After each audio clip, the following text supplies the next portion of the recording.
சேலம் மாவட்டம் ஏற்காட்டில் நள்ளிரவு முதல் கனமழை பெய்து வரும் நிலையில் தாமதமாக விடுமுறை அறிவிக்கப்பட்டதால் பள்ளிக்கு புறப்பட்ட மாணவர்கள் நனைந்தபடி வீட்டிற்கு திரும்பி செல்ல முடியாமல் தவித்து வருகிறார்கள். இது தொடர்பான விவரங்களோடு இணைகிறார் எம்முடைய செய்தியாளர் மணிசெல்வம். மணிசெல்வம், வணக்கம். மாணவர்கள் என்னென்ன சிரமத்திற்கு ஆளாகி இருக்கிறார்கள்? அவர்களுக்கு போதுமான பேருந்து வசதி கிடைக்கப்பெற்றிருக்கிறதா? என்ன கள நிலவரம்? வணக்கம். நிச்சயமாக சேலம் மாவட்டம் ஏற்காட்டில் நேற்று நள்ளிரவு முதல் கனமழை பெய்து வருகிறது. காற்றுடன் கூட கனமழை பெய்து வருவதால் பொதுமக்கள் மிகவும் சிரமத்தில் அடைந்துள்ளனர்.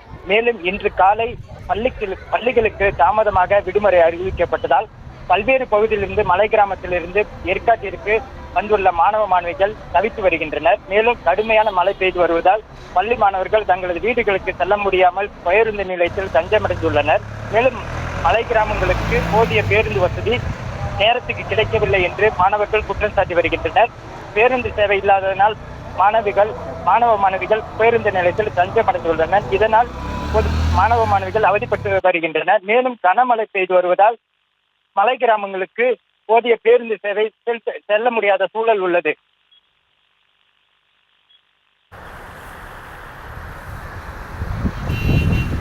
தாமதமாக விடுமுறை அறிவிக்கப்பட்டதால் பள்ளிக்கு வந்த மாணவர்கள் திரும்பிச் செல்வதற்கு பேருந்து வசதி இல்லாமல் அங்கு அவதியடைந்து வருகிறார்கள்.